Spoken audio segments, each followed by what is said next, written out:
Hello all, welcome to Mythologics YouTube channel. ఈరోజు అమ్మ మాట. కరెంటుని ఆదా చేద్దాం ఇలాగా.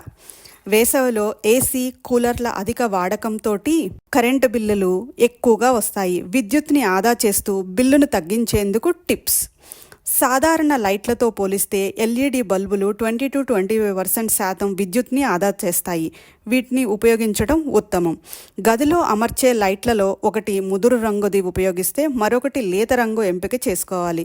తెలుపు కంటే ఇతర రంగుల బల్బులే ఎక్కువ వెలుగునిస్తాయి. ఏసీ ఫిల్టర్ను తరచూ శుభ్రం చేస్తూ ఉండాలి.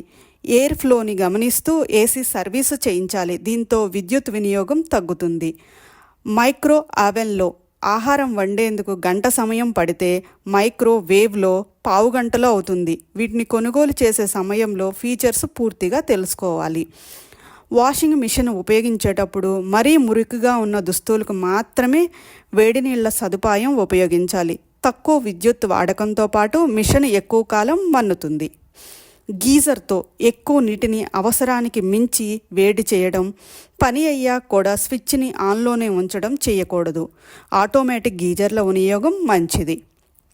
ఇంకా రిఫ్రిజిరేటర్లు కొనుగోలు చేసేటప్పుడు విద్యుత్ని పొదుపు చేసేందుకు స్టోర్స్ ఎక్కువగా ఉన్న మోడల్స్ని ఎంపిక చేసుకోవాలి.